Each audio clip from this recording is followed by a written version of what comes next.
আমার সোনার বাংলা, আমি তোমায় ভালোবাসি।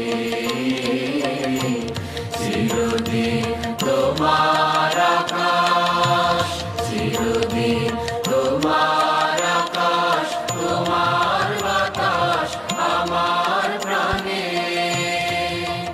ও মা আমার প্রাণে বাজায় বাঁশি সোনার বাংলা, আমি তোমায় ভালোবাসি। শিক্ষার্থীবৃন্দ, সবাইকে রবিরহাট বঙ্গবন্ধু উচ্চ বিদ্যালয়ের অনলাইন ক্লাসে আবারও স্বাগতম জানাই। আজকে আমি অষ্টম শ্রেণীর ইংরেজি বিষয়ের উপর একটি ক্লাস করাবো। তো আজকে আমাদের ক্লাসের বিষয় হচ্ছে বয়েজ। বয়েজ শব্দের অর্থ বাচ্চ, তোমরা সবাই হয়তো জানো। তো বয়েজ যদি আমরা প্রথমে বলি যে বয়েজ কাকে বলে, বয়েজ কি, তাহলে আমরা বলতে পারি যে ভার্বের যে আকার, ভার্বের যে আকার সাবজেক্ট অথবা অবজেক্টের উপর মুখ্যভাবে কাজ করে তাকে বয়েজ বা বাচ্চ বলে। আবার বলি দেখো, ভার্বের যে আকার সাবজেক্ট অথবা অবজেক্টের উপর মুখ্যভাবে কাজ করে, ভার্বের যে আকার সাবজেক্ট এবং অবজেক্টের উপর মুখ্যভাবে কাজ করে তাকে আমরা বয়েজ বা বাচ্চ বলে থাকি। তাহলে আমি যদি দুইটা উদাহরণের মাধ্যমে বিষয়টা ক্লিয়ার করার চেষ্টা করি। একটা উদাহরণ আমি লিখলাম, হি ইটস রাইস, যেটা বাংলা আমরা বলতে পারি সে ভাত খায়। আরেকটা হলো rice is eaten by him, তার দ্বারা ভাত খাওয়া হয়। তাহলে এখানে একটা বিষয় যদি আমরা লক্ষ্য করি, দেখো এখানে হি হচ্ছে সাবজেক্ট মানে কর্তা, যে ভাত খায় সে হচ্ছে কর্তা। তাহলে এখানে হি হচ্ছে সাবজেক্ট আর ইটস হচ্ছে ভাব, মানে ইটস অর্থ খাওয়া, খাওয়া মানে হচ্ছে একটা কাজ, কাজ মানে হচ্ছে ভাব, ঠিক আছে। তাহলে এখানে দেখো কর্তায় কাজটা করে, কর্তায় মানে সে ভাত খায় মানে সে কাজটা করে, ঠিক আছে না। তো সে যদি কাজটা করে তাহলে আমাদের সংজ্ঞাটা ছিল কি, যে ভার্বের যে আকার সাবজেক্ট এবং অবজেক্টের উপর মুখ্যভাবে কাজ করে। তাহলে এখানে ইটের এই যে ভার্বের যে ইটের রূপটা সেটা কিন্তু সাবজেক্ট দ্বারা সম্পূর্ণ হয়, সাবজেক্ট দ্বারা সম্পূর্ণ হয়, ঠিক আছে। তাহলে এখানে আমরা বুঝতে পারতেছি যে ভার্বটা মানে ভার্বটা কিন্তু সাবজেক্টের উপর মুখ্যভাবে কাজ করতেছে, এই একটা বিষয় গেল। আরেকটা বিষয় যদি আমরা বলে দেখো, rice is eaten by him, rice is eaten by him. এখানে যদিও রাইস সাবজেক্ট, যদিও রাইস সাবজেক্ট, কিন্তু রাইস এখানে কোনো কাজ করতেছে না। ইটেন মানে ইটের যে ইটেন রূপটা সেটা কিন্তু সম্পূর্ণ হইতেছে হিম দ্বারা, কি দ্বারা, হিম দ্বারা। মানে এখানে অবজেক্ট কাজটা করতেছে, সাবজেক্ট এখানে নিষ্ক্রিয়, সাবজেক্ট কোনো কাজটা করতেছে না। তাহলে আমরা বুঝতে পারতেছি যে এখানে যে এই যে ভার্বের যে কাজটা, ভার্ব মুখ্যভাবে কিন্তু অবজেক্টের উপর কাজ করতেছে, মানে অবজেক্টের উপর কাজ করতেছে। সেজন্য আমরা এখানে বলতে পারি যে এখানে এই যে হি, প্রথম সেন্টেন্সে হি সাবজেক্ট এবং দ্বিতীয় সেন্টেন্সে হিম অবজেক্ট, এই দুইটার উপর কিন্তু ইট ভার্বটা হির উপর মুখ্যভাবে কাজ করতেছে আর ইটেন ভার্বটা হিমের উপর মুখ্যভাবে কাজ করতেছে। তাহলে আমরা এবার আবার যদি সংজ্ঞাটা বলি, তাহলে আমাদের সংজ্ঞাটা ছিল এরকম যে ভার্বের যে আকার সাবজেক্ট অথবা অবজেক্টের উপর মুখ্যভাবে কাজ করে তাকে আমরা বয়েজ বা বাচ্চ বলি, যেটা আমরা দুইটা উদাহরণের মাধ্যমে ক্লিয়ার করার চেষ্টা করলাম। আসো এবার যদি আমরা বলি যে বয়েজের প্রকারভেদ, যে বয়েজ কত প্রকার, তাহলে আমরা সবাই হয়তো তোমরা জানো যে বয়েজ হচ্ছে দুই প্রকার।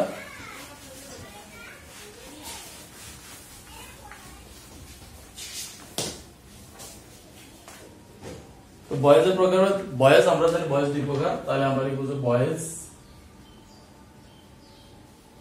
এর প্রকারভেদ।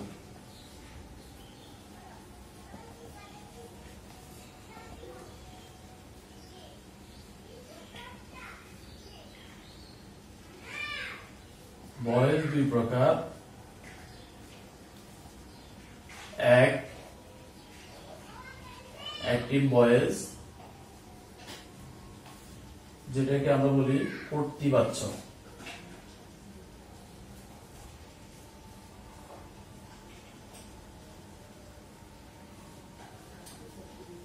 দুই প্যাসিভ ভয়েস, যেটাকে আমরা বলি কর্মবাচ্য, কর্তৃবাচ্য এবং কর্মবাচ্য।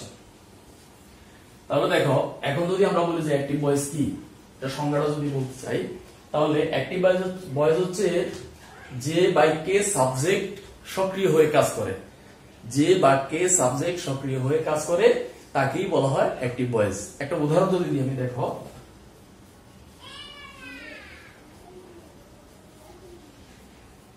প্রথম আমরা সংজ্ঞাতে যে উদাহরণটা দিয়েছিলাম সেটা নিয়ে আসলাম, যে আমি লিখলাম হি ইটস রাইস।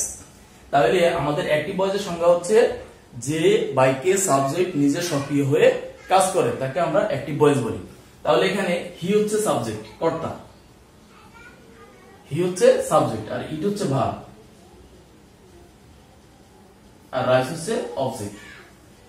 ঠিক আছে, তাহলে দেখো এখানে এই যে ইট কাজটা মানে খাওয়ার কাজটা কে করে? রাইস করে নাকি হি করে? অবশ্যই হি করে, সাবজেক্ট করে নাকি? তাহলে এখানে সাবজেক্ট নিজে সক্রিয় হয়ে কাজটা করতেছে, এজন্য এটাকে আমরা বলতে পারি অ্যাক্টিভ ভয়েস।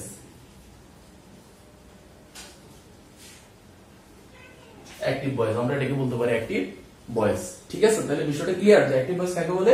যেখানে সাবজেক্ট নিজে সক্রিয় হয়ে কাজ করে সেটাকে আমরা অ্যাক্টিভ ভয়েস বলে থাকি। এবার যদি আমরা বলি প্যাসিভ ভয়েস কাকে বলে, তাহলে প্যাসিভ ভয়েস হচ্ছে যেখানে সাবজেক্ট নিজে সক্রিয় না হয়ে অন্যের দ্বারা কাজ করিয়ে সেটার ফল ভোগ করে। মানে সাবজেক্ট নিজে সক্রিয় না, অন্যের দ্বারা কাজ করায় নিজে সেটার ফল ভোগ করে, সেটাকে আমরা প্যাসিভ ভয়েস বলে থাকি। যদি আমি একটা উদাহরণ দিই, তাহলে আমি সংজ্ঞাতে যে উদাহরণটা লিখছিলাম সেটা একটু লিখি।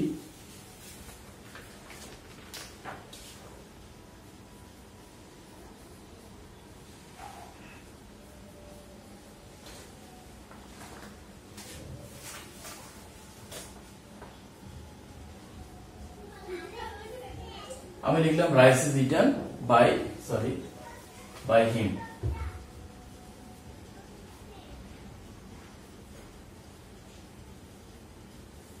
এটাকে আমরা লিখলাম প্যাসিভ। তাহলে দেখো এখানে rice is eaten by him বলছে ভাত তার দ্বারা খাওয়া হয়, ভাত তার দ্বারা খাওয়া হয়। তাহলে যদিও এখানে রাইসটা হচ্ছে সাবজেক্ট, রাইসটা কি সাবজেক্ট, আর এখানে ইটেন হচ্ছে ভাত, আর বাই হিমটা হচ্ছে অবজেক্ট। তাহলে দেখো এখানে সাবজেক্ট কিন্তু নিজে কাজটা করতেছে না, ভাত তার দ্বারা খাওয়া হয়, কাজটা করতেছে কে? সে। তাহলে সে কাজ করতেছে কিন্তু ফলটা ভোগ করতেছে রাইস। মানে এখানে সাবজেক্ট নিজে সক্রিয় না হয়ে অন্যের দ্বারা কাজ করিয়ে সে নিজে এর ফল ভোগ করে, সেজন্য এটাকে বলা হয় প্যাসিভ ভয়েস। তাহলে আমরা জানলাম যে ভয়েস দুই প্রকার, একটা হচ্ছে অ্যাক্টিভ ভয়েস আর একটা হচ্ছে প্যাসিভ ভয়েস। তাহলে এবার আসো আমাদের মূল কথায় আসে। মূল কথাটা কি? মূল কথা হচ্ছে এই ভয়েসে আমরা কি করব, ভয়েসে আমাদের মূলত কি শিখতে হবে, কি করতে হবে। তাহলে সেটা যদি বলি আমরা, আমাদের যেহেতু বলছি ভয়েস দুই প্রকার, একটা হচ্ছে অ্যাক্টিভ ভয়েস আর একটা হচ্ছে প্যাসিভ ভয়েস। তাহলে আমাদের কাজ হচ্ছে অ্যাক্টিভ ভয়েস কিভাবে প্যাসিভ করতে হয় অথবা প্যাসিভ ভয়েস কিভাবে অ্যাক্টিভ করতে হয়, এটি হচ্ছে আমাদের এই অধ্যায়ের মূল কাজ। তাহলে আমরা শিখবো কিভাবে অ্যাক্টিভ ভয়েসকে প্যাসিভ ভয়েস করতে হয় অথবা কিভাবে প্যাসিভ ভয়েসকে অ্যাক্টিভ ভয়েস করতে হয়। তো আজকে আমরা প্রথমে কিভাবে অ্যাক্টিভ ভয়েসকে প্যাসিভ ভয়েস করতে হয় সেটার আংশিক নিয়ে আলোচনা করব। এভাবে ধারাবাহিকভাবে আমরা প্রত্যেকটা পরবর্তী ক্লাসগুলোতে আলোচনা করে তোমাদেরকে এই বিষয়টা বুঝিয়ে দেওয়ার চেষ্টা করব। তো প্রথমে আমি লিখবো যে অ্যাক্টিভ ভয়েসকে প্যাসিভ ভয়েস করতে গেলে আমাদের অবশ্যই কিছু বিষয় সম্পর্কে ধারণা থাকতে হবে, যে বিষয়গুলো না জানলেই নয়। আমরা এই বিষয়গুলো না জানলে কখনোই আমাদের পক্ষে অ্যাক্টিভ ভয়েসকে প্যাসিভ ভয়েস করা সম্ভব হবে না। তার মধ্যে যে বিষয়গুলো আমি সেটা লিখতেছি, দেখো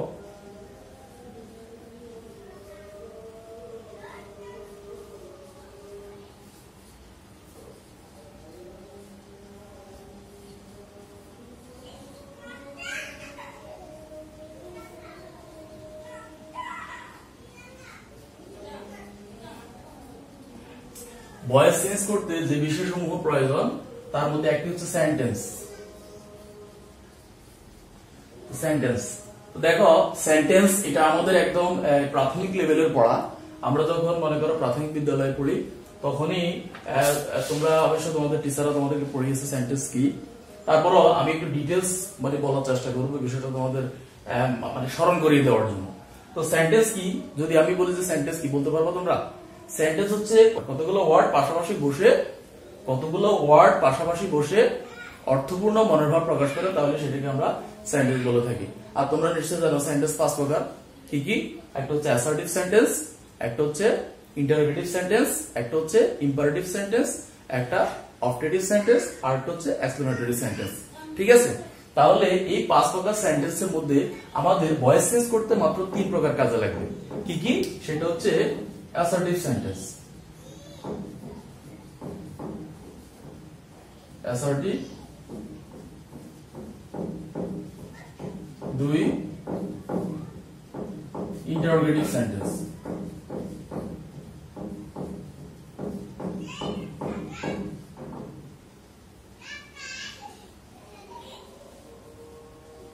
इंटरोगेटिव सेंटेंस। 3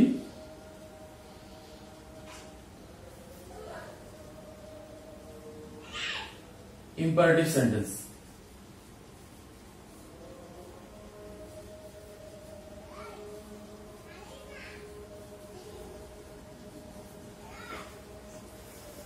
তাহলে আমরা বললাম আমাদের ভয়েস চেঞ্জ করতে গেলে প্রথমে কি লাগবে, প্রথমে লাগবে সেন্টেন্স। তো সেন্টেন্স আমরা জানি সেন্টেন্স 5 প্রকার, সেই 5 প্রকার সেন্টেন্সের মধ্যে আমাদের ভয়েস চেঞ্জ করতে মাত্র অ্যাসার্টিভ সেন্টেন্স, ইন্টারোগেটিভ সেন্টেন্স এবং ইম্পারেটিভ সেন্টেন্স, এই 3 প্রকার সেন্টেন্সে আমাদের কাজে লাগবে। প্রথম তাহলে আমাদের প্রথম শর্ত হলো কি সেন্টেন্স। এবার আসো দ্বিতীয়ত আমাদের যে বিষয়টি লাগবে সেটি হচ্ছে টেন্স। টেন্স, তো টেন্স সম্পর্কে তোমাদের ক্লাসে আমরা কয়েকবার আলোচনা করা হয়েছে, শুধু একবার না অনেকবারই টেন্স সম্পর্কে আলোচনা করা হয়েছে। যখন তোমরা অষ্টম শ্রেণীতে মানে পদার্পণ করলা, জানুয়ারি মাসে যখন আমাদের ক্লাস শুরু হয় তখনই কিন্তু টেন্স নিয়ে আলোচনা করেছিলাম।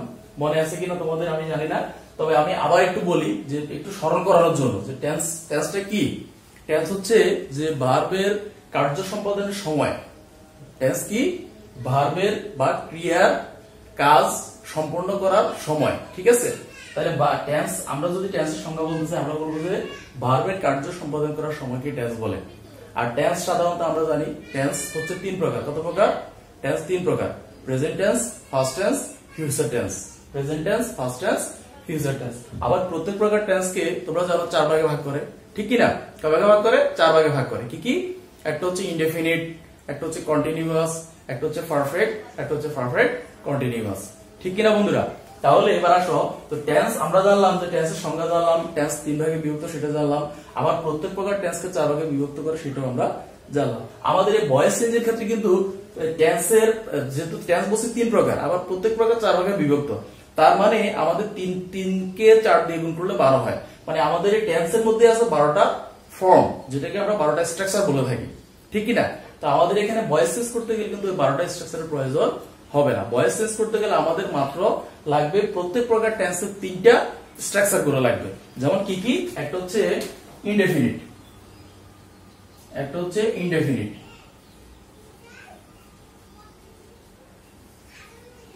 আরেকটা হচ্ছে কন্টিনিউয়াস, আরেকটা হচ্ছে পারফেক্ট। পারফেক্ট, ঠিক আছে? তাহলে আমরা জানি টেন্স 3 প্রকার। কি কি টেন্স হচ্ছে? একটা হচ্ছে প্রেজেন্ট টেন্স, আরেকটা হচ্ছে ফার্স্ট টেন্স, আরেকটা হচ্ছে ফিউচার টেন্স, ঠিক আছে?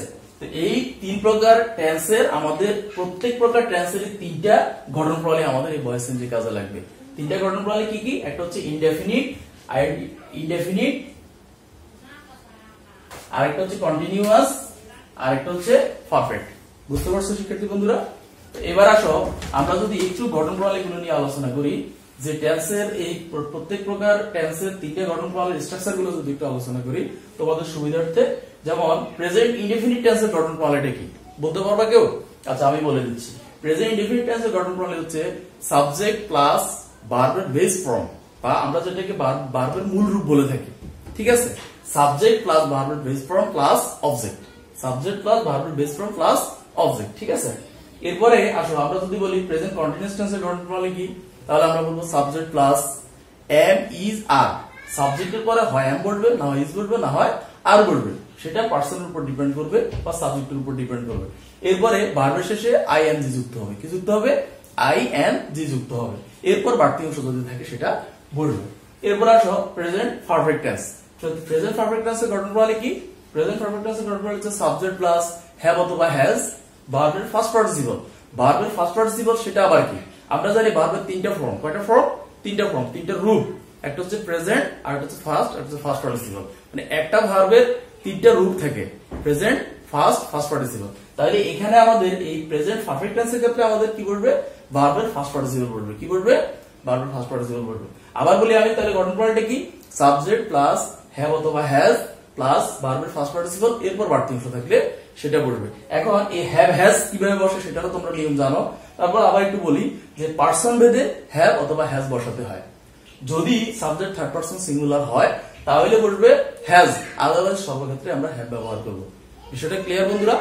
এবার আসো প্রেজেন্ট টেন্স গুলো। প্রেজেন্টের পরে আমরা যদি বলি ফার্স্টের তিনটা স্ট্রাকচার কি? ফার্স্টের তিনটা স্ট্রাকচার একটা হচ্ছে indefinite, continuous, perfect. First indefinite, first continuous, first perfect. First ইনডেফিনিটের গঠন প্রণালী কি বলো তো বন্ধুরা? ফার্স্ট ইনডেফিনিটের গঠন প্রণালী হচ্ছে সাবজেক্ট প্লাস ভার্বের ফার্স্ট ফর্ম, সাবজেক্ট প্লাস ভার্বের ফার্স্ট ফর্ম প্লাস অবজেক্ট বা বাড়তি অংশ যদি থাকে সেটা আমরা লিখবো। এরপর আসো ফার্স্ট কন্টিনিউয়াস। ফার্স্ট কন্টিনিউয়াস হচ্ছে সাবজেক্ট প্লাস ওয়াজ অথবা ওয়ার, ওয়াজ অথবা ওয়ার এবং ভার্বের শেষে আইএনজি যুক্ত হবে। কি যুক্ত হবে? আইএনজি যুক্ত হবে। এরপর বাড়তি অংশ থাকলে সেটা বসবে। এরপর আসো first perfect tense. First perfect টেন্সের গঠন প্রণালী হচ্ছে subject plus had, subject plus had এবং ভার্বের ফার্স্ট পার্টিসিপল প্লাস অবজেক্ট। তাহলে আবার বলি ফার্স্ট পারফেক্ট টেন্সের গঠন প্রণালী কি? সাবজেক্ট প্লাস হেড প্লাস ভার্বের ফার্স্ট পার্টিসিপল প্লাস অবজেক্ট। এবার আসো যদি আমরা ফিউচার নিয়ে একটু আলোচনা করি তাহলে ফিউচার ইনডেফিনিট টেন্সের গঠন প্রণালী কি হতে পারে বন্ধুরা বলো তো?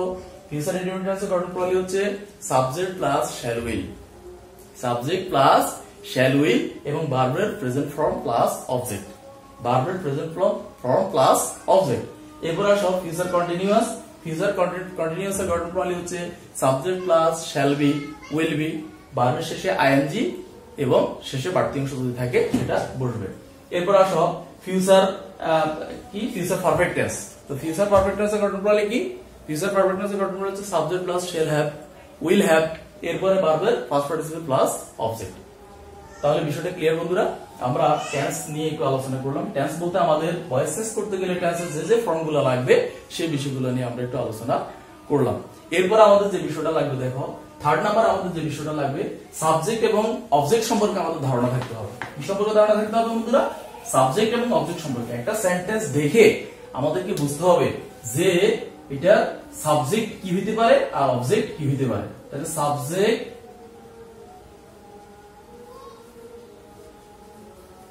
এবং অবজেক্ট সম্পর্কে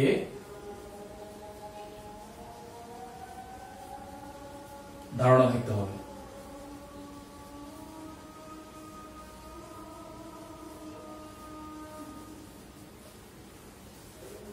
আমরা যদি সাবজেক্ট অবজেক্ট না চিনি তাহলে কিন্তু আমরা আমাদের ভয়েস চেঞ্জ করতে গেলে অনেক সমস্যা করতে হবে। সেজন্য আমাদেরকে একটা সেন্টেন্স দেখে আগে বের করতে হবে এখানে কর্তা কে, কাজটা কে করে।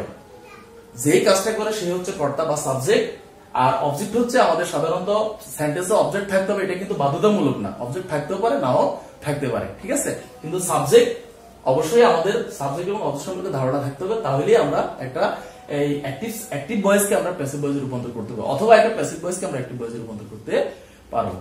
তো আসো আমরা এখন জানলাম যে আমাদের ভয়েস চেঞ্জ করতে গেলে কি কি লাগবে।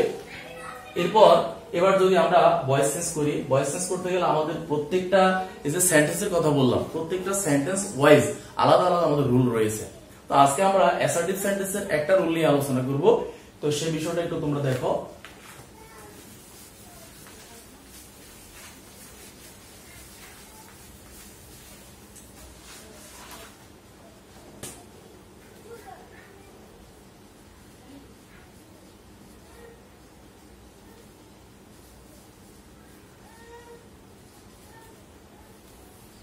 অ্যাসার্টিভ সেন্টেন্স রুল নাম্বার 1 যদি আমরা লিখি,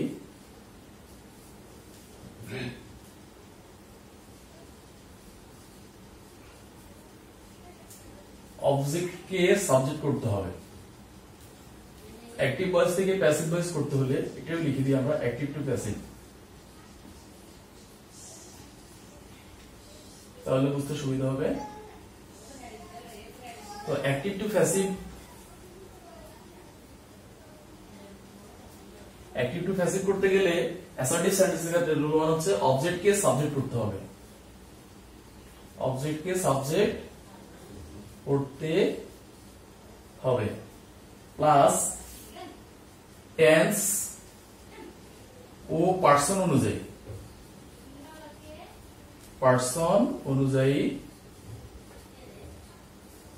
টেন্স ও পার্সন অনুযায়ী অক্সিলারি ভার্ব বসাতে হবে, অক্সিলারি ভার বসাতে হবে।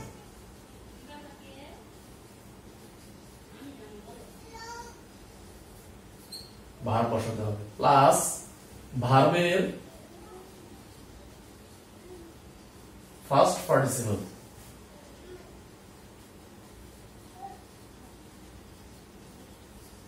ভার্বের ফার্স্ট পার্টিসিপল বসাতে হবে।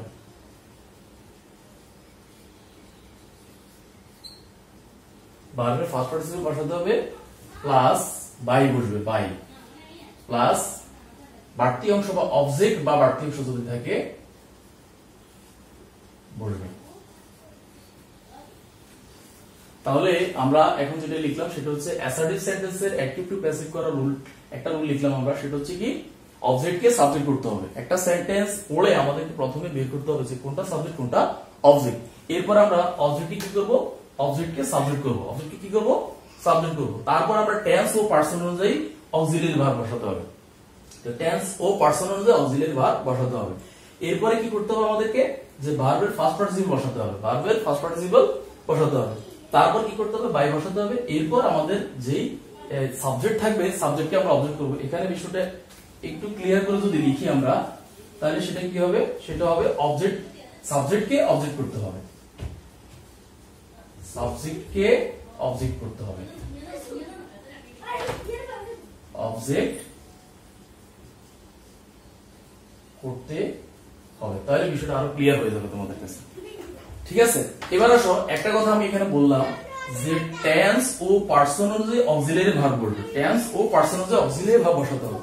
তাহলে টেন্স এবং পার্সন অনুযায়ী কিভাবে অক্সিলিয়ারি ভার্ব বসাতে হয় সেই বিষয়টা নিয়ে যদি একটু ধারণা না দিই তাহলে বিষয়টা তোমাদের কাছে আবার ধরা থেকে যাবে। তো সেজন্য আমি এই রুলের আওতায় আমি রোমান 1 2 3 দিয়ে আমি জাস্ট অক্সিলিয়ারি ভার্বের ব্যবহারটা একটু লিখতেছি, সবাই সিরিয়ালি একটু খাতায় লিখো।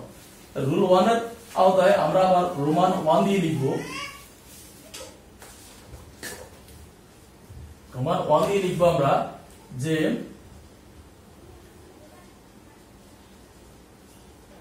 ইনডেফিনিট টেন্সের ক্ষেত্রে সেটা হইতে পারে প্রেজেন্ট ইনডেফিনিট, হইতে পারে ফার্স্ট ইনডেফিনিট, হইতে পারে ফিউচার ইনডেফিনিট। আমরা শুধু ইনডেফিনিটটা লিখি, ইনডেফিনিট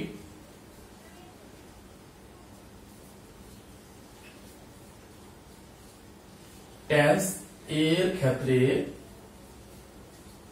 নিম্ন রূপে অক্সিলারি ভার্ব বসাতে হবে, অক্সিলারি ভার্ব বসাতে হবে। ঠিক আছে, যেমন যদি হয় প্রেজেন্ট ইনডেফিনিট,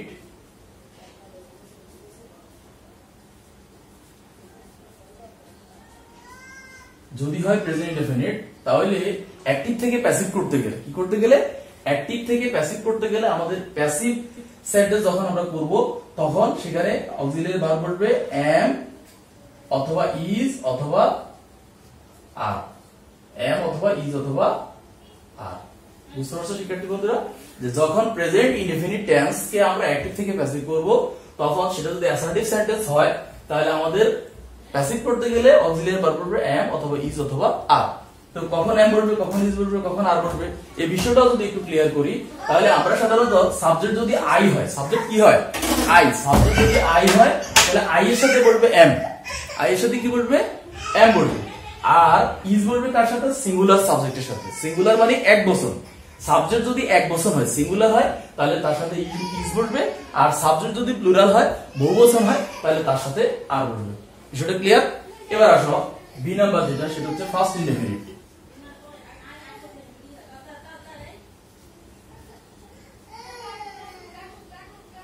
ফার্স্ট ইনডেফিনিট, তাহলে ফার্স্ট ইনডেফিনিট এর ক্ষেত্রে বলবে ওয়াজ অথবা ওয়ার, ওয়াজ অথবা ওয়ার। ঠিক আছে, যে যখন ফার্স্ট ইনডেফিনিট হবে তখন বলবে ওয়াজ অথবা ওয়ার। এখন আসো ওয়াজ কখন বলবে, ওয়ার কখন বলবে।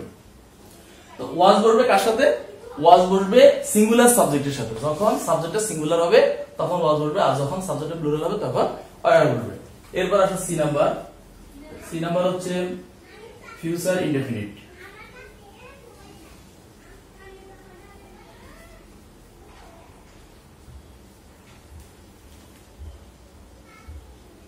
তো ফিউচার ইনডেফিনিট টেন্সের ক্ষেত্রে বলবে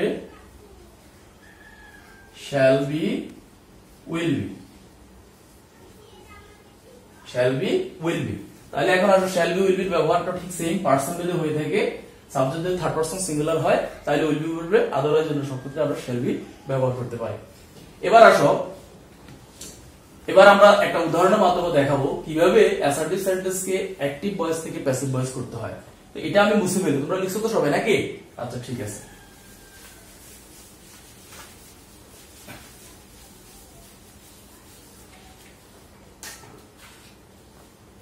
যেমন একটা উদাহরণ লিখলাম আমরা, হি ইটস রাইস। প্রথম আমরা যে উদাহরণটা দিয়েছিলাম সেটাই লিখলাম। আর এটাকে যদি আমি বলি এটা কোন সেন্টেন্স, তাহলে এটা হচ্ছে অ্যাসার্টিভ সেন্টেন্স। অ্যাসার্টিভ, প্রথমত অ্যাসার্টিভ সেন্টেন্স। অ্যাসার্টিভ সেন্টেন্স তিনের রূপে হচ্ছে। অ্যাসার্টিভ সেন্টেন্সের গঠনগুলো সাধারণত সাবজেক্ট, ভার্ব, অবজেক্ট এভাবে হয়ে থাকে। অবজেক্ট থাকবে না, সাবজেক্ট থাকবেই, আর সাথে ভার্ব তো আছেই, ঠিক আছে?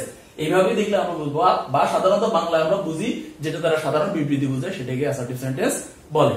অ্যাসার্টিভ। এবার আসো, সেন্টেন্সের বিষয়টা আমরা ক্লিয়ার হইলাম। এবার যদি আমাদেরকে বলা হয় টেন্সের বিষয়টা, যেটা কোন টেন্স, কোন টেন্সে আছে, তাহলে দেখো হি ইটস রাইস, এটা আমাদের টেন্সের ঘটনাপ্রণালীর দিকে যদি তাকাই আমরা, তাহলে আমরা বুঝতে পারি এটা হচ্ছে প্রেজেন্ট ইনডেফিনিট। এটা প্রেজেন্ট ইনডেফিনিট, এটা হচ্ছে প্রেজেন্ট ইনডেফিনিট, ঠিক আছে? কিভাবে বুঝলাম প্রেজেন্ট ইনডেফিনিট? কারণ আমরা জানি প্রেজেন্ট ইনডেফিনিট টেন্সের ঘটনাপ্রণালী হচ্ছে সাবজেক্ট প্লাস ভার্বের বেস ফর্ম প্লাস অবজেক্ট, নাকি? তাহলে দেখো সাবজেক্ট প্লাস ইটের বেস ফর্ম আছে। আবার দেখো আরেকটাও আছে, আমরা প্রেজেন্ট ইনডেফিনিট টেন্সের ক্ষেত্রে একটা কথা তখন বলি নাই, বিষয়টা হচ্ছে সাবজেক্ট যদি থার্ড পারসন সিঙ্গুলার হয় তাহলে ভার্বের শেষে অ্যাজ বা ইউজ যুক্ত হয়। তাহলে এখানে এই যে মনে করো এখানে যে বিষয়টা আছে, যে এই যে সাবজেক্ট হচ্ছে হি হচ্ছে থার্ড পারসন সিঙ্গুলার, তো পার্সনের বিষয়টা আবার চলে আসে এখন বলতে গেলে। আসলে টেন্স মানে এই ইংরেজির বিষয়টা প্রত্যেকটা অধ্যায় এমন একটা বিষয় যে একটার সাথে একটা রিলেটেড, যে তোমার যে বিষয়গুলা সম্পর্কে তোমার ধারণা থাকতেই হবে। যেমন মনে করো পার্সন, টেন্স এগুলা কিন্তু ম্যাক্সিমাম ক্ষেত্রেই কাজে লাগে, ম্যাক্সিমাম ক্ষেত্রে কাজে লাগে। সো নাম্বার, পার্সন, টেন্স এই বিষয়গুলো সম্পর্কে তোমাদের ধারণা দেওয়া হয়েছে। তারপরে যদি তোমাদের কোনো দুর্বলতা থাকে সেই বিষয়গুলো বাসায় একটু দেখে নিবা। তো এখানে পার্সন সম্পর্কে আমরা বলছিলাম যে পার্সন থার্ড পারসন কি, ফার্স্ট পারসন কি, সেকেন্ড পারসন কি, এগুলো বলা হয়েছে। তো এখন হি হচ্ছে এখানে থার্ড পারসন সিঙ্গুলার, এজন্য এখানে ভার্বের শেষে অ্যাজ যুক্ত হয়েছে, ঠিক আছে? আর আমাদের প্রেজেন্ট টেন্স এর আরেকটা উপায়, এই অ্যাজ বাই ইএস, ভার্বের শেষে অ্যাজ বাই ইএস দেখলো কিন্তু আমরা বলতে পারি যে এটা প্রেজেন্ট ইনডেফিনিট কি না। তাহলে আমরা যদি বলি এখন সাবজেক্ট প্লাস ভার্বের মূল রূপ প্লাস অবজেক্ট, এটা হচ্ছে প্রেজেন্ট ইনডেফিনিট টেন্সের গঠন প্রণালী। সেই গঠন প্রণালী দেখে আমরা বুঝতে পারছি যে এটা প্রেজেন্ট ইনডেফিনিট টেন্স। তাহলে এবার আসো, আমরা যদি এবার এটাকে, এটা হচ্ছে অ্যাক্টিভ ভয়েস, এটা হচ্ছে অ্যাক্টিভ, এটাকে আমরা কি করব, প্যাসিভ করব। এটাকে আমরা করব প্যাসিভ। তো প্যাসিভ করতে গেলে রুলটা তো আমি প্রথমে লেখাইলাম, তারপর আমি একটু সংক্ষেপে আবার লিখি তোমাদের বোঝার সুবিধার জন্য। যে অবজেক্ট সাবজেক্ট হবে, প্রথমে কি হবে, অবজেক্ট সাবজেক্ট হবে প্লাস টেন্স এবং কি অক্সিলারি, টেন্স এবং পার্সন অনুযায়ী, টেন্স এবং পার্সন অনুযায়ী কি বলবে, অক্সিলারি ভার্ব বলবে, অক্সিলারি ভার্ব বলবে। আমি সংক্ষেপে লিখলাম এবি, অক্সিলারি ভার্ব বলবে, ঠিক আছে? এরপরে কি বলবে, ভার্বের পিপি, ভার্বের পিপি, পিপি মানে ফার্স্ট পার্টিসিপল, ভার্বের পিপি মানে ভার্বের ফার্স্ট পার্টিসিপল। এরপর কি বলবে, বাই বলবে, বাই, বাই। এরপর কি বলবে, সাবজেক্ট অবজেক্ট হবে, সাবজেক্ট অবজেক্ট হবে, অবজেক্ট হবে, ঠিক আছে? সংক্ষেপে আমি রুলটা লিখলাম তোমাদের বোঝার সুবিধার্থে। এবার আসো, আমরা প্রথমে আমাদের এখানে খুঁজবো সাবজেক্টকে, অবজেক্টকে, সাবজেক্টকে, অবজেক্টকে। তাহলে আমাদের যেহেতু সে ভাত খায়, কাজটা সে করে, তাহলে সে হচ্ছে কর্তা, সাবজেক্ট। আর খাওয়াটা হচ্ছে কাজ, খাওয়াটা কি কাজ, তাহলে এটা হবে ভার্ব। আর রাইস হচ্ছে অবজেক্ট, রাইস কি অবজেক্ট, তাহলে এটাকে আমরা লিখলাম অবজেক্ট। আচ্ছা এবার আসো, তাহলে আমরা বলছি অবজেক্ট সাবজেক্ট হবে, অবজেক্ট কি হবে, তাহলে অবজেক্টের সাবজেক্ট হলো হবে রাইস, প্রথমে রাইস বলবে, রাইস। তারপরে আমরা বলছি টেন্স অনুযায়ী, টেন্স ও পার্সন অনুযায়ী অক্সিলারি ভার্ব বলবে, টেন্স ও পার্সন অনুযায়ী অক্সিলারি ভার্ব বলবে। তাহলে আমরা তো প্রথমেই বললাম এটা প্রেজেন্ট ডিফিনিট টেন্স, কোন টেন্স, প্রেজেন্ট ডিফিনিট। এবং কিছুক্ষণ আগে আমি লিখেছিলাম যে প্রেজেন্ট ডিফিনিট টেন্সের ক্ষেত্রে প্যাসিভ ভয়েসে অক্সিলারি বলবে এম অথবা ইজ অথবা আর। তাহলে এখন এম বলবে কার সাথে, ইজ বলবে কার সাথে, আর বলবে কার সাথে, সে বিষয়টা বলছিলাম যে এম বলবে আই এর সাথে, আর ইজ বলবে সিঙ্গুলার সাবজেক্টের সাথে, আর বলবে প্লুরাল সাবজেক্টের সাথে। তো তাহলে দেখো রাইস হচ্ছে সিঙ্গুলার কমন নাউন, রাইস হচ্ছে সিঙ্গুলার কমন নাউন। তাহলে যেহেতু সিঙ্গুলার কমন নাউন, তাহলে আমরা তো বলছি যে সিঙ্গুলার সাবজেক্টের সাথে কি বলবে, ইজ বলবে, ইজ। তাহলে ইজ লিখলাম, ঠিক আছে? এবার আমরা বলছি ভার্বের ফার্স্ট পার্টিসিপল, ভার্বের পিপি মানে ভার্বের ফার্স্ট পার্টিসিপল। তাহলে দেখো ইট, এখানে মূল ভার্ব হচ্ছে ইট, মূল ভার্ব কি ইট। তো ইটের ফার্স্ট পার্টিসিপল কি হবে? ইটের ফার্স্ট হচ্ছে ইট এট, এ টি ই এট, আর ফার্স্ট পার্টিসিপল হচ্ছে ইটেন, ই এ টি ই এন, ইটেন। এই বিষয়গুলো তোমাদের ক্লিয়ার করা হয়েছিল, আমরা ওই যে ভার্বের স্ট্রং ভার্ব উইক ভার্ব এই অধ্যায়টা পড়ছিলাম, সেই অধ্যায়ের মধ্যে এই বিষয়গুলো আছে কিভাবে ভার্বের তিনটের উপর পরিবর্তন করতে হয়। তাহলে আমরা এখন ইটের ফার্স্ট পার্টিসিপল লিখবো ইটেন, ই এ টি ই এন, ইটেন। ভার্বের ফার্স্ট পার্টিসিপল হচ্ছে ইটেন। এরপরে বলবে কে? এরপরে বলবে বাই। কি বলবে? বাই, বাই লিখলাম। এরপরে কে বলবে? সাবজেক্ট অবজেক্ট হবে। তাহলে সাবজেক্ট হচ্ছে আমাদের কে? হি। তাহলে হি হচ্ছে সাবজেক্টিভ রূপ, তার একটা অবজেক্টিভ রূপ আছে, তোমরা নিশ্চয়ই জানো, সেটা কি বলতো? হিম, অবশ্যই হিম। তাই আমরা হিম লিখব, হিম। ঠিক আছে বন্ধুরা? তাহলে আমরা দেখো একটা অ্যাক্টিভ ভয়েস কে একটা অ্যাসার্টিভ সেন্টেন্সের অ্যাক্টিভ ভয়েস থেকে আমরা সেটাকে প্যাসিভ ভয়েসে রূপান্তর করলে কি হয়? অ্যাক্টিভ হচ্ছে হি ইটস রাইস, আর এটাকে প্যাসিভ করলে হবে rice is eaten by him. বুঝতে পারছো শিক্ষার্থী বন্ধুরা? তো আজকে আমরা মূলত তোমাদেরকে ভয়েস কি এবং ভয়েসের প্রকারভেদ কি এবং কিভাবে ভয়েস চেঞ্জ করতে গেলে আমাদের কি কি বিষয়ের প্রয়োজন সে বিষয়ের উপর ধারণা দেওয়ার চেষ্টা করলাম, এবং সেন্টেন্স ওয়াইজ কিভাবে ভয়েস চেঞ্জ করতে হয় তার একটা মাত্র অ্যাসার্টিভ সেন্টেন্সের একটা রুল নিয়ে আজকে আলোচনা করলাম। তো এইভাবে ধারাবাহিকভাবে আমরা প্রতিদিন এই রুলগুলো নিয়ে আলোচনা করব। আশা করি এই করোনাকালীন মহামারী যে বিপর্যয় দুর্যোগ, এই দুর্যোগে তোমরা কেউই ঘরের বাইরে যাবে না, ঘরে থাকবে এবং আমাদের স্কুল পেজের অনলাইন ক্লাসগুলো সবাই উপভোগ করবে। তো সবাই ভালো থাকবে, আজকে এখানে বিদায়।